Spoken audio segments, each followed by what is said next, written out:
Gloria a Jesucristo nuestro Señor. Gloria a su nombre por estar un día más en su presencia, hermanos. Qué bendición, qué oportunidad y qué privilegio, hermanos. En esta noche que Él obre en nuestras vidas. ¡Aleluya!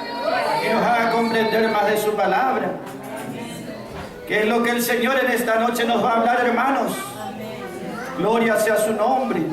Algo que es muy importante, hermanos, muy necesario para que sepamos, para que comprendamos cómo Dios ve todas las cosas, que no son los ojos del hombre, no es la mente finita del hombre, sino Dios, gloria y alabanza, es mucho más sabio, mucho más completo en todo.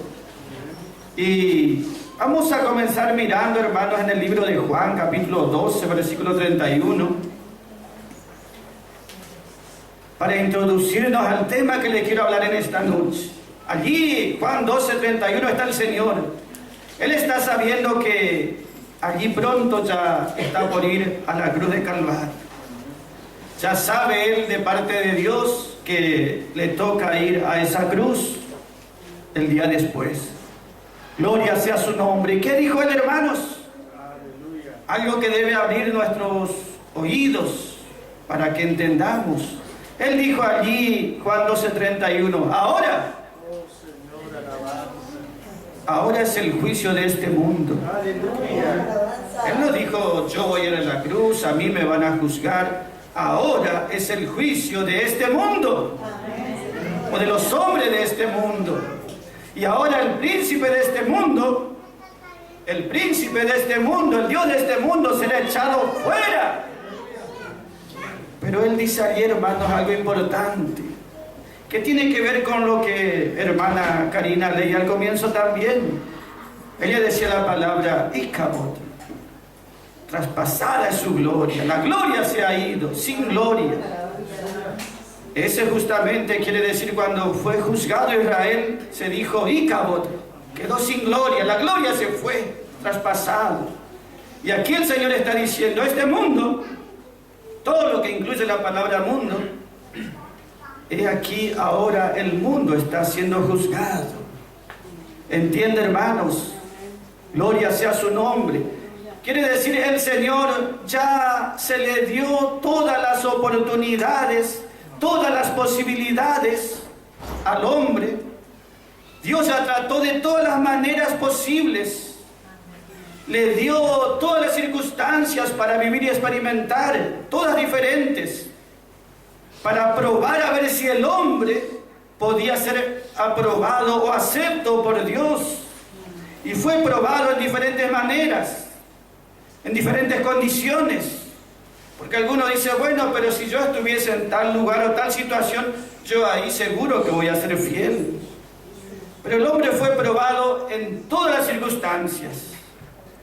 Y siempre fue el veredicto de parte de Dios, Icabod, juicio, condenación. Si nosotros miramos el hombre, Dios trató con los hombres, con este mundo, que Jesús dijo, bueno, ahora cuando fue a la cruz, ya no hay más oportunidad para este mundo, ya fue juzgado. Y es bueno saber eso porque vamos a hablar de eso esta noche. ¿Entienden, hermanos? Jesús dice, justamente ya fue juzgado. Dios hizo 7 edades, 7 dispensaciones durante toda esta edad. Desde que el hombre fue creado, entiende, hermano, pasaron 7 edades o dispensaciones, que eran diferentes tratos de Dios con cada uno en su tiempo. Comenzando la primera dispensación, la primera edad, podemos decir, allá con el hombre inocente, puro, justo, en Edén, y tenía su compañera idónea, y vivían en el paraíso, que no necesitaban nada, que tenían todo para ser fieles a Dios, que tenían todo para probar, que podía ser el hombre fiel a Dios.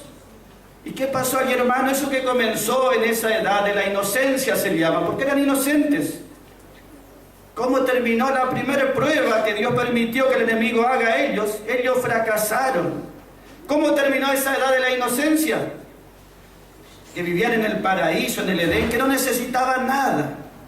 Sin embargo, por más que tenían todo y vivían en el paraíso, en el Edén, sin embargo fueron echados, fueron expulsados de allí. Allí terminó esa edad de la inocencia, allí comenzó otro tiempo. Ya se llama el tiempo la edad de la conciencia, que el hombre ya conocía el bien y el mal, como le dijo el enemigo. Y comenzó allí justamente, nosotros vemos. ¿Y cómo terminó esa edad? ¿Sabe cómo terminó, hermanos? El hombre puede decir, bueno, si yo sé el bien y el mal, sé lo que tengo que hacer. ¿Dios qué hizo? Mandó ese diluvio. Todo el mundo fue arrasado por ese diluvio. Allí terminó la edad de la conciencia. Solamente fue salvado Noé y 8 personas por el arca que Dios preparó. ¿Cómo terminó esa edad entonces? En desastre, en fracaso. Allí comenzó otra edad. Comenzó justamente la edad que se llama la del gobierno humano, donde un hombre puede gobernar sobre todos. Una autoridad, un gobernante ejemplar, fuerte, poderoso, inteligente. Allí comenzó a gobernar sobre toda la gente. El primer rey apareció allí. ¿Y qué sucedió, hermano, con el mejor gobernante? Ese gobernante, llamado Nimrod en la palabra, creó su capital, su ciudad capital del reino, y ellos se rebelaron contra Dios. ¿Cómo terminó esa edad del gobierno humano? Terminó cuando Dios envió ese juicio y lo dispersó por toda la tierra. Y dijo, esto es Babel, una confusión. Y allí terminó esa edad del gobierno humano. Entiende que por más el mejor gobernante que tenga este mundo, sin Cristo está condenado al fracaso. El mismo gobernante se rebeló contra Dios, con toda la gente, y Dios lo dispersó por toda la tierra. Y allí comenzó otra edad que fue llamada la edad de la promesa. Dios le llamó a Abraham y le dijo, vení Abraham, salid de los caldeos, vení, allí está en medio de la idolatría. Yo te doy una tierra acá, allí vas a morar vos y tu pueblo y me van a adorar a mí. Gracias.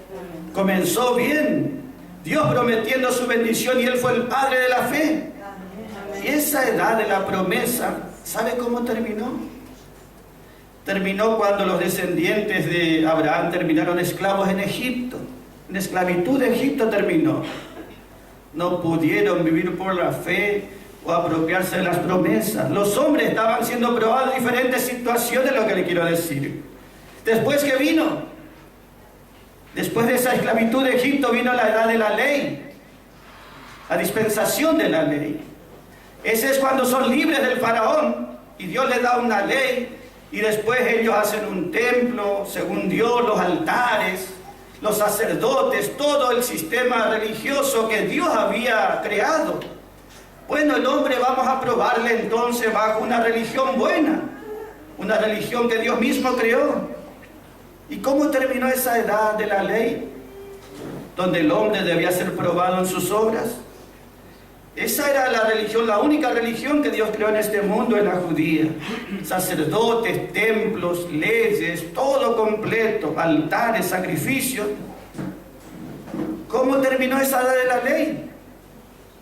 Esa religión que Dios creó terminó crucificando a su propio Mesías, a Cristo en la cruz. Cristo vino en persona a Israel. Y uno puede decir, bueno, si está Cristo en persona, es seguro que el hombre va a poder ser aprobado. Fue probado un Pedro que estaba todos los días con Jesús y él dijo, no, Señor, yo no te voy a negar. Yo no, por más que los demás fracasen, yo no te voy a negar. Sin embargo, ¿qué nosotros vemos?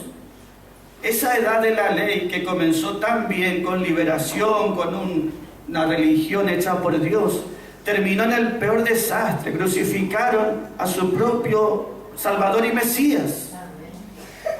¿Entiende cómo ve Dios? Después de eso, ya que esa nación apartada y elegida fracasó, Dios le dejó de lado y empezó a llamar justamente lo que comenzamos la edad de la gracia, que comenzó con la resurrección de Cristo, con la venida del Espíritu Santo, con la iglesia comenzando poderosamente, con Pedro y los apóstoles. ¿Y cómo va a terminar esta edad de la gracia? Nosotros estamos dentro de esta edad. ¿Cómo va a terminar? ¿Entienden? La edad anterior terminó la religión crucificando a su propio Redentor. Ni siquiera la persona misma del Señor pudo hacer algo para que el hombre sea probado, cuando fue probado como Pedro y los demás. Entonces ahora estamos en la edad de la gracia. ¿Y cómo va a terminar esta edad, hermanos? Pablo dice, serán tiempos peligrosos, serán tiempos de apostasía, vendrá lo peor de lo peor, a tal punto que vendrá Cristo por segunda vez, pero no para felicitar. Hay una canción errada que hizo este mundo que dice, las naciones unidas como hermanas, daremos bienvenida al Señor. Así canta una canción, las naciones unidas como hermanas, bienvenida daremos al Señor. Eso es falso, ¿entiende, hermano? Este mundo se va a unir seguro, pero no para darle la bienvenida, sino para mostrarle todo su rechazo.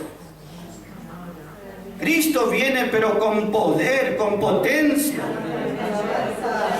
Él dijo allí en el versículo que leímos, Juan 12:31, ahora en la cruz ya es el juicio de este mundo. Que el hombre fue probado bajo toda circunstancia, y bajo toda circunstancia falló totalmente. Que no hay esperanza, ni expectativa, ni posibilidad que el hombre pueda por sí mismo agradar a Dios o hacer algo acepto o algo bueno. Su fracaso es terminante y total. Y Dios dice, Icabod, la gloria se ha ido sobre el hombre, probado bajo toda circunstancia. Por eso nadie podrá decir, bueno, pero si Dios me prueba estando en tal condición, yo voy a poder. Solamente el Señor es el único que puede ayudarnos. Esta edad que vivimos terminará en total desastre, rebelión contra Dios. La religión cristiana no aprendió la religión judía. La religión judía terminó crucificando al Señor mismo. La religión cristiana no aprendió y hará aún peor también contra su propio Señor y Cristo. Eso está escrito en la palabra. Por eso Cristo viene cuando viene. ¿Sabe cómo viene? Él dijo, ahora es el juicio de este mundo en la cruz. Pero cuando Él viene por segunda vez, viene a derramar ese juicio. Y este mundo por fin será de Cristo y de Dios. Pero no es porque la gente fue convencida o persuadida, o porque se juntaron las religiones y la gente empezó a cambiar y a reformarse, o la sociedad mejoró. No, va a cambiar sí o sí, pero porque habrá un juicio de parte de Dios y terminará, así como allá fue al principio un juicio de agua sobre todo este mundo y quedaron salvos los que creyeron solamente en Cristo. También vendrá otro juicio, pero no por agua. Y allí habrá un nuevo comienzo. Cristo como Rey y Señor de este mundo, 1000 años de paz. Después de la edad de la gracia viene la edad del reino. Cristo como Rey, 1000 años. Y usted dice, bueno, en 1000 años ya Satanás va a estar atado o encarcelado 1000 años. No le puede probar ni tentar al hombre. El hombre sin la presencia de Satanás seguramente va a hacer algo bueno. ¿Sabe que la palabra dice, hermanos? Después Satanás será soltado otra vez de 1000 años. Y los hombres se volverán a unir otra vez y se levantarán otra vez contra Dios. Y esa sí será la última vez. ¿Qué queremos decir con esto, hermanos? Dios ya conoce la historia de principio a fin. Todo sucedió según lo que Él mismo lo ha establecido. Nosotros en este tiempo podemos ser avisados por su palabra. El avisado ve el mal y se esconde.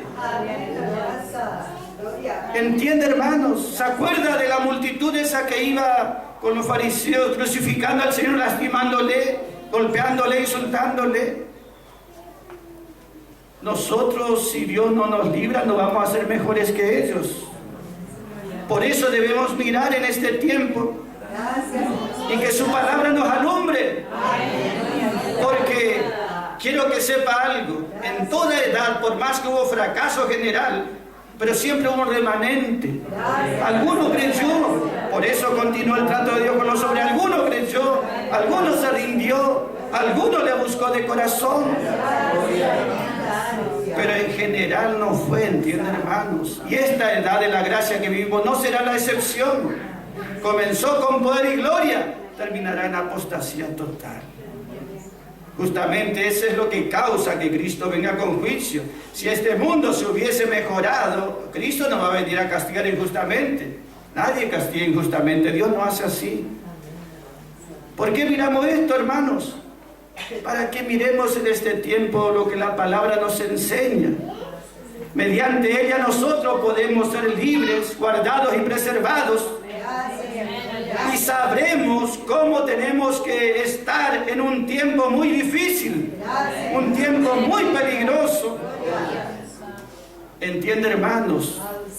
Para contrarrestar lo peligroso, lo feroz que será este último tiempo, Dios proveyó lo mejor para contrarrestar. Lo mejor que Dios proveyó, que nunca hubo algo así, fue el mensaje de gracia y gloria. Y el Espíritu Santo obrando totalmente. Ese es el medio que Dios proveyó para que uno esté guardado, preservado, librado. ¿Entiende, hermanos? ¿Por qué estamos mirando, haciendo un repaso, aclarando? Porque esa palabra que el Señor dijo allá, el mundo ahora es juzgado, Cristo vendrá a ejecutar un día ese juicio. Cuando pase este tiempo de gracia, de misericordia, entiende, Cristo vendrá por segunda vez, pero no humilde ni manso. Él vendrá con poder y gloria.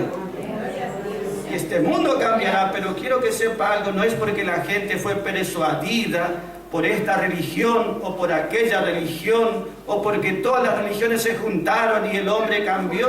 Eso es falso. Eso no va a suceder, ¿entiende, hermanos? Sí se van a hacer muy religiosos, extremadamente religiosos. Y ese es el peligro, ¿entiende, hermanos?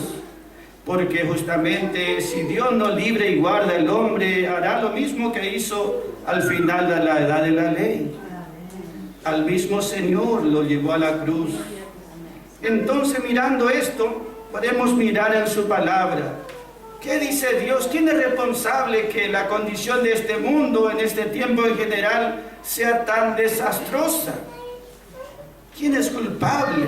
¿A quién Dios le apunta y dice, ese es responsable? Ella o ese o esos están causando esta condición. Y nosotros sabemos que el Señor primero apunta y dice quiénes son y después va a juzgar en su tiempo. ¿Sabe lo que es el libro de Apocalipsis, hermanos? Es una profecía. Es una profecía de Dios. Y nosotros creemos lo que Dios dice en su palabra. Y quiere decir esa palabra una revelación. ¿Y es la revelación de qué? Lea y va a ver que es una revelación donde Dios muestra cómo enviará los juicios uno tras otro sobre este mundo. Será un tiempo llamado de tribulación, de apretura como nunca se vio en la vida. Será un tiempo que la gente que vive en este mundo no sabrá para dónde disparar, porque será por un lado la ira de Satanás mismo contra este mundo y por otro lado la ira de Dios también. Será un tiempo muy difícil, pero los vencedores estaremos guardados y libres de ese tiempo. Pero la palabra revela. La palabra dice, todo aquel que no le adora al enemigo, la ira del enemigo caerá sobre él. Y por otro lado dice, el Dios también mirará y todos los que están adorando al diablo, al enemigo, serán juzgados en ese tiempo. De los dos lados caerá juicio. Serán muy oprimidos, muy apretado el hombre en ese tiempo. Y si Dios no acortase esos días de tribulación que duran 7 años, ninguno sería salvo. Ninguno existiría, para que entiendan. Todos serían uno tras otro terminados, o por la ira del enemigo o por la ira de Dios. Va a ser un tiempo difícil ese que viene. Eso está escrito en la palabra. Eso es lo que está escrito en la palabra. Y nosotros creemos de corazón y lo compartimos. Pero mire ahora quién Dios le hace responsable de esa condición. Podemos leer el libro de Apocalipsis, hermanos. Capítulo 17. Hay veces que es necesario hablar de estas cosas, hermanos. La reunión anterior estuvimos hablando todo acerca de de Cristo, lo que hizo en Calvario, los beneficios, las bendiciones que Él trajo. Todo de Cristo hablábamos y sus beneficios. Hoy tenemos que hablar de otra cosa que es más importante también, porque está en la palabra, que alguien tiene que hablar. Pero no es un gozo, un regocijo, simplemente es una realidad que uno tiene que manifestar para confirmar nuestra fe, para afirmarnos en nuestra fe, hermanos. Gloria sea su nombre. Apocalipsis 17, hermanos, allí está hablando de una compañía muy religiosa, que es figurada por una mujer, hermanos. En la Biblia, la mujer habla simbólicamente. Está compuesta de hombres y de mujeres, toda una multitud, podemos decir, de gente muy religiosa. Pero en este caso, no es fiel a Dios, sino que es infiel a Dios.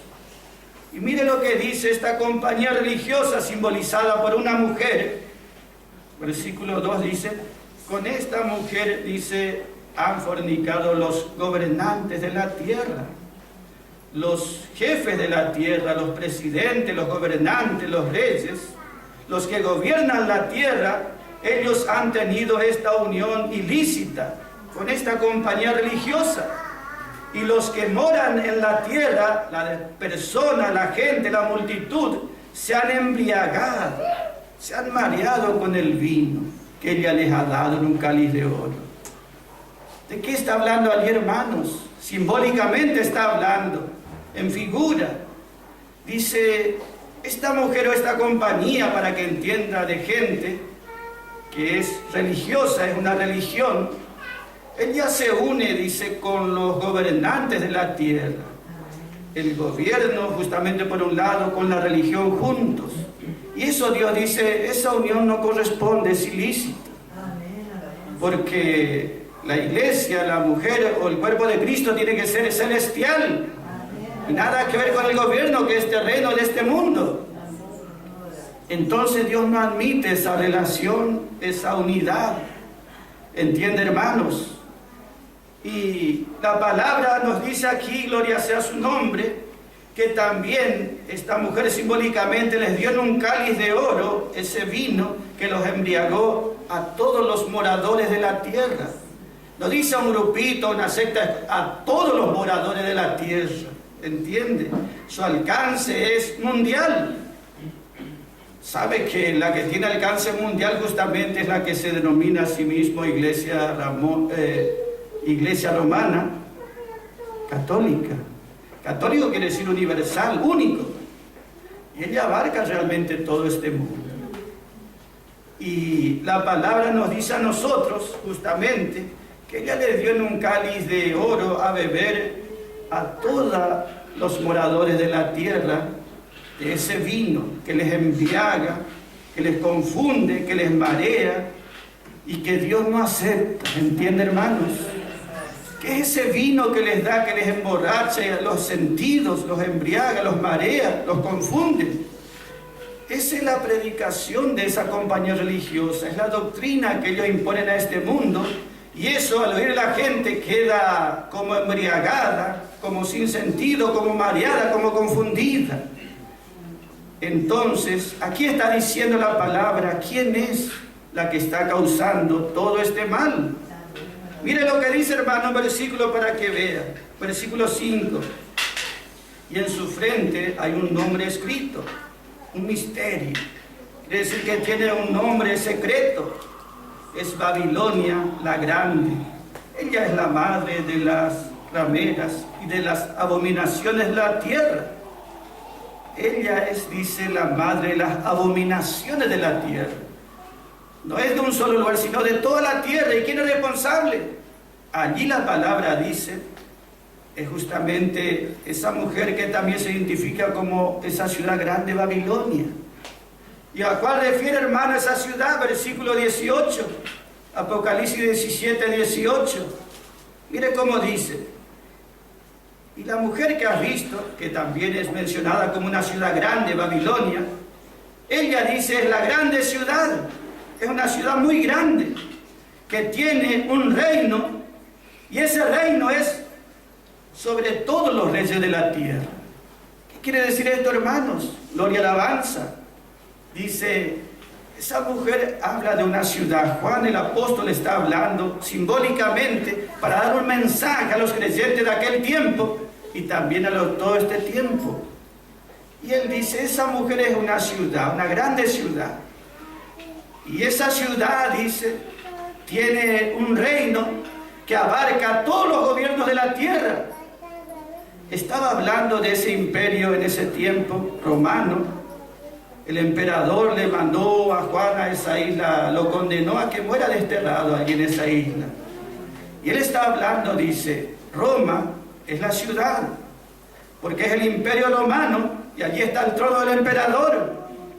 Justamente en ese tiempo había emperadores y en la ciudad de Roma estaba el trono y desde allí gobernaba sobre toda parte de Europa, de Asia y por todos los lugares. Era una ciudad que tenía gobierno sobre todas las demás naciones. ¿Y quién era sino Roma? Allí quien estaba el emperador. En los tiempos de Jesús estaba el emperador César Augusto. Ese fue el que mandó matar al Señor junto con Herodes y Pilato. Después vino el emperador Nerón, del que padeció allí también Pablo, y así los emperadores. ¿Dónde tenían su trono? En la ciudad de Roma. Ellos tenían título religioso, no solamente eran el César o el emperador. El título de ellos, ¿sabe cómo era religioso? Era sumo pontífice. El emperador tenía título de sumo pontífice. Ese título comenzó con los emperadores que mandaban a los cristianos a morir en el circo, donde eran devorados por las fieras, por creer en Cristo. En Roma estaba ese circo, había un emperador que gobernaba por todos lugares. Ese imperio político hoy no está, pero sí espiritualmente hay un trono todavía en Roma. ¿Entienden lo que le quiero decir, hermanos? Hay un sumo pontífice, o sea, no es el emperador, sino es un sacerdote o un obispo de Roma, como dice, con el título ese que tenían los emperadores, porque ella, dice la palabra, es esa ciudad grande que tiene alcance mundial, que gobierna sobre los gobernantes y a la gente les embriaga con su doctrina, los marea, los deja como tontos, ¿entiende, hermanos? Los emborracha. ¿Ese de qué está hablando? Justamente de esa enseñanza que sale y la gente escucha y cree. Ahora, cuando decimos nosotros que es esa mujer, esa compañía, no nos referimos a una sola religión. Ella es la madre, la causante, la fuente, pero tiene todas sus hijas. Y esas hijas no está hablando de la religión romana solamente, está hablando de la religión evangélica, la religión bautista, sabatista, el nombre que usted quiera ponerle, lo que llamamos cristiandad. ¿Entiende? Así como cuando vino Cristo, ¿quién era culpable de que Cristo murió? De que lo crucificaron. Era la religión de ese tiempo, ellos le crucificaron. Dios dijo, ellos son los culpables. Por eso Dios permitió que venga un emperador y quite todo el templo y destruya Jerusalén. Y en este tiempo, ¿quién dice que Dios es culpable de todo? Esas abominaciones, algo que Dios detesta, que aborrece, que sucede por toda la tierra. Es esta mujer que tiene gran influencia sobre todo el mundo y les embriaga con ese vino, con ese mensaje, con ese error, con esa doctrina, con esa falsedad. ¿Y cuál es esa doctrina? La iglesia de Roma siempre dijo, el reino de Dios sobre la tierra somos nosotros, dijo siempre. Por eso ellos siempre buscaron hacer que este mundo sea mejor. Ellos inventaron Cáritas para ayudar a los pobres, la AA, Alcohólicos Anónimos, orfanatos. Ella está metida o introducida en todos los lugares, porque ella dice, nosotros tenemos que hacer este mundo mejor. Tenemos que reformar este mundo. Y eso le dice al gobernante, nosotros vamos a hacer que esta sociedad sea reformada. Y vamos a juntarnos con todas las demás religiones y vamos a hacer que este mundo sea reformado. Pero ¿qué es el problema, hermanos? Este mundo no será reformado. ¿Entiende, hermanos? Dios dictó sentencia. Y esa sentencia no fue, bueno, le damos un periodo y se va a reformar y Dios dijo, la sentencia es la cruz de Cristo, es el juicio para el hombre, para la sociedad, para este mundo. Que Dios ya le probó bajo todas las formas y siempre fracasó y siempre volverá a fracasar peor. Entonces, ¿cuál es la salida? Cristo murió en la cruz, esa es la salida. Muerte y resurrección. Muerte y resurrección a una nueva vida. ¿Entiende por qué decimos el hombre común, por más que él quiera reformarse, procurando hacer buenas obras, ser buena gente, por más que haga lo que haga, no existe la reforma para el hombre? Lo único que tiene que hacer el hombre es reconocer, sí, soy culpable. Por más que tenga educación, cultura, soy culpable. Por eso Cristo murió. Y Cristo murió en mi lugar. Y yo morí con Cristo. Y fui sepultado con Cristo. Y resucité con Cristo. Una nueva vida. ¿Entiende cuál es la manera de Dios? No es reforma como promueve la religión. No hay posibilidad de reforma si uno diga, no, pero yo voy a ir a tal religión y voy a hacer muchas obras. No se puede. La única manera es reconocer, Cristo murió porque no había otra manera. Fue el juicio de Dios sobre mi vida. Y yo reconozco.